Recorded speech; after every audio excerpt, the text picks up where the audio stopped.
I think today I'm going to be showing you maybe a slightly different take on the future of an Irish walled town. A lot of the ideas in the project are quite romantic, quite whimsical, and require a little bit of imagination and an open mind. It really focuses on the everyday experience, revitalising that while also regressing it to a state more familiar from the town's past. An image of a scaled plastercast model I made in an Italian street, the Italian piazza being something that many people will be quite familiar with. In this small space, there'll be maybe 5 or 6 different homes, all opening onto the one courtyard. And the Italians' attitude to public and private realm is very different to our own. Theirs is a society very focused on gathering and assembly, and often based on show. The fact is that this would not work in Ireland. We feel the need for a greater distance between public and private homes. And that's the point. You can't simply impose the physical backdrop of one society upon another. But there needs to be some sort of familiarity and integrity and affinity there, or else the new space remains completely alien and uncomfortable. I also spent some time over in Melbourne during my thesis research, and when I was there I took the opportunity to observe people using public spaces in this foreign city, and Australia having a culture which is an amalgamation of many as opposed to one which has really grown up there. And through these studies it was just about examining the habits and the rituals and the movement and the rhythms of these spaces. At this point I was really battling with, well, what is the role and what is the right of the architect to begin to intervene in the social culture of a place. So now they've got a background, jumping ahead, I was working in Trim in County Meath, you can see just here on the map. I suspect many of you are quite familiar with Trim, but for those of you who aren't, allow me to introduce it. It's a small heritage town, population of about 8,500 and about an hour's drive from Dublin. It has an incredibly wealthy medieval past, and it owes this past wealth not only to its strategic location on the banks of the River Boyne, between areas of relatively high ground in an otherwise very flat county, but also to the fact that it's surrounded by incredibly fertile arable land. The legacy of this is that the town is littered in ruins and monuments, including things like the largest Norman castle in Ireland, St. King John's Castle, the tallest medieval stone tower, the Yellow Steeple, and also the oldest stone bridge in the country still standing. However, the most unique thing about Trim is seen here, and that is the Porch Field. And this is an ovular swathe of land bordered to the south by the River Boyne, which was once the active, productive landscape supporting the town and the castle. This effectively sweeps right in from the surrounding countryside into the historical centre, as you can see here highlighted in black. And it effectively creates a pinch point in the plan of the town. The enduring presence of this wild landscape has effectively anchored the town in its landscape, affording the residents nowadays the opportunity to experience wild landscape within as well as outside its bounds. Flipping to the west of the town centre here, you can see a very similar swathe of land which is yet undeveloped, save for the OBW headquarters that landed there some years ago. This space of land offers a real potential for the town to create something meaningful and avoid the sprawl that you can see to the north and the south. The site for this project is right in this historical heart, just here highlighted in orange. So this series just of diagrams breaks down the urban fabric, so these being the significant buildings in the town centre, these being the plot lines and physical boundaries. These are prevalent lines of sight, and these are the historic town walls, some of which are standing and some of which are just suspected pathways. And when you overlay this, you actually see that the site had much of the town wall passing along here.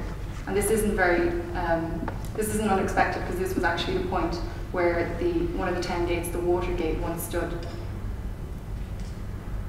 And now taking a closer look at how this block has changed over time, you can see that it was once, it's hard to see here, but it was once a site of many mills. There was a gwale across the road. It was a place of industry, accommodating a bottling factory and other large sources of employment for the town, as well as Spicer's Bakery, which is the site for the actual project. Both of these things filled the streets with influxes of people and influxes of routine. There was also a blacksmith across the street. This was something that many of the people growing up in Trim would have strong relationships to, as he would allow the children of the town to watch him shoeing horses. There were once many of these institutions in the town to which people held strong connections. However, now Trim is a satellite town. Over the last 10 to 15 years, it's had a large influx of population, a lot of people who call the town home, and yet conduct a lot of their meaningful lives elsewhere, save for possibly the school run and the weekly shop. These are their only real connections with the town itself. Trim is a town now lacking in this central destination, as you can see here. This is an image of Market Street. Now, Market Street has adopted the town's relatively recent dependence on the car, with many prime sites within in the town centre given over to surface car parking. The resultant Market Street is awkward to negotiate as pedestrian, with an effective wall blocking sight and movement in the form of parked vehicles, and many shops intended as extensions of the public realm actually now being disused or used as other functions. The site itself is accessed through here, which is Spicer's Bakery. It's now disused. The street, Market Street, will be pedestrianised, but I'll talk about that a little bit later. In the yard at the back, there's a lot of existing buildings. These have been subject to a lot of decay and a lot of fire damage through the years. The effect is that the resulting space feels like a forgotten garden, left to turn back to its wild in the centre of this changing town. So what the town is lacking is life, activity, and a sense of community at its heart. It is a place that grew up with a strong connection to the surrounding landscape and a partnership with this. This connection has become dissipated and fragmented through the years, however it is an enduring and inherent one. The insertion of an agricultural college into a town like Trim is not an unlikely proposition, seeing as it's very close to Dublin, it's also close to NUI and Meath, these higher education facilities or institutions. Agriculture and food production is also an expanding sector, and the town is surrounded by ample supply of fertile, productive land. The proposition would rely on a co-op nature, whereby local farmers would contribute and benefit from the college in a farm share agreement, with the owners and college would share in the costs and profits alike. This would become a model of farming for the country, directly linking consumers, students and farmers. What is challenging about the project, however, is its location. As discussed, Trim is of high historical value. Development must be carefully considered and sensitively implemented, particularly when occurring in such close proximity to its centre. And as shown, some of the existing town wall is still in existence on the site.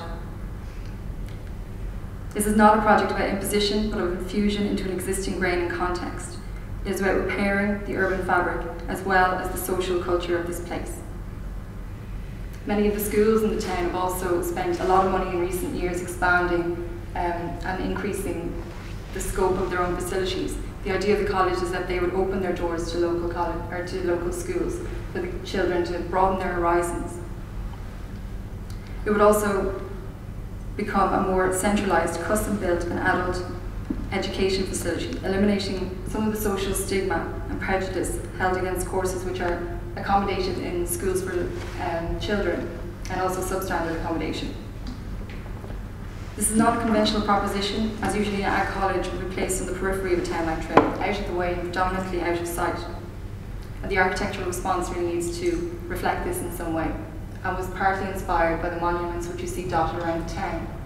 These are large, heavy stone structures, very dominant in the landscape, but which draw you in, enticing you to come up close, wanting to touch them. At which point their elements and features at a more human scale, be it a step or a ledge, engage your whole body. From adult to child, you're compelled to climb, step and interact with these structures. There's something inherently playful and engaging about them. And then the architectural response was also inspired by a visit I made to an active agricultural college, Gertine College over in Tipperary. When I was there, I was invited into an animal handling practical class, and when I was in there, the teacher was very adamant that the most important design aspect for him was safety and access. So these two things came together and developing into a linkage of concrete cores rising from an undulating, continuous groundscape, much as the monuments around Trim rise out of their own landscape. These would become zones of service and movement, housing the circulation of the college. And the rooms of the college, the spaces, would become open frame, timber frame structures, wrapped in a lagging jacket of quiet rendered facade, very much inspired by the existing buildings on the site. The cores effectively act as the infrastructure for the site, framing the plan, acting as a solid anchor around which the functional volumes can manoeuvre. They provide zones of safe movement and opportunistic sensual experience of what's happening in the college itself. Be it through sight, sound or smell, the general public right down to the small child can thread through this building from the newly pedestrianised Market Street, right through the college, down to the college quad, which is now a public space gently inclined towards the river. This would effectively become a continuous series of urban spaces at the centre of the town. The cores would also function as water storage and filtration units, which is used in the college water system. Walls College is intended to specialise in tillage and food production. However, the farm itself will have a strong emphasis on water treatment, housing an agricultural water treatment lab. The farm is just here and the college is here. The college campus wastewater will be pumped using hydro-generated electricity under the connecting landscape route, which is just here. This will be treated in a series of chambers and reed beds located by the farm, with final purification occurring in intensive biological chambers and greenhouses. The treated water is then used by the farm, whose own wastewater and runoff is denitrificated using a passive reed bed system, before being exposed to the open water course, which is just the river going over here. The farm plan itself requires a lot of open ground and open yards, which are often not in use. Therefore, sport has been accommodated between the buildings to be used by the students outside of farm operational hours. The connecting path between the campus farm also continues on through the productive landscape leading to the town sports centre, effectively linking together as one continuous route sport, agriculture, education and historical landscape beyond. The farm structure also employs the same architectural language as the college, using concrete cores as the circulation and service space and the functional volumes adjacent to these. The south core will become the human elements of the project. They would have classroom, common room, dirty wash area, water treatment laboratory and greenhouses. The north core would effectively accommodate the animal aspect of the farm, effectively creating a public and private aspect to the farm itself. Jumping back over to the plan of the actual college itself, as I say, you enter through Spicer's Bakery from the newly pedestrianised Market Street. This will have a facelift and a change in surface, which will become continuous and move down along the ground floor of Spicer's. The upper floors will be conserved for their architectural and historical significance. So going through the plan, you enter through Spicer's here, then you go through the cookery school, past the first agricultural workshop, past the workshop yard, through a working kitchen garden, down a gentle sloping ramp, past a second workshop, passing the entrance to the dining hall, and into the college quad inclined towards the river. From here, you can choose to go past the kayak club, student accommodation block, following the riverside path to the porch field and the historical landscape. Or else you can go through the new Watergate Theatre and the livestock ring along the connecting route to the farm, past a portion of original town wall still standing, and then materially acknowledging the path of the rest of the wall from there. The upper floors of the college will relate to other significant parts of the town framing views, such as the yellow steeple and the castle. Jumping back to the connecting route, this initially crosses a portion of land which is currently contaminated and boarded off. This will now become a wetland undergoing natural remediation. The profile pathway has a raised portion for pedestrian traffic and a larger compacted gravel road separated by a thick wall punctuated by playful stiles. On this lower road will become sometimes an animal crossing, at which point a pivoting railing is raised to guide livestock to the college campus. This cow catwalk, as it was affectionately termed, like a railway crossing, becomes an intermittent obstruction to traffic of Watergate Street when it crosses next to a portion of original town wall.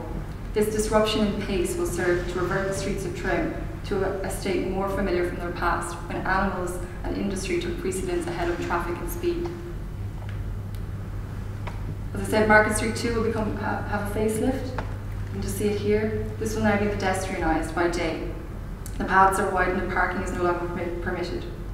Trees punctuate the pavement, and the ground rises and falls into seating and social gathering spaces.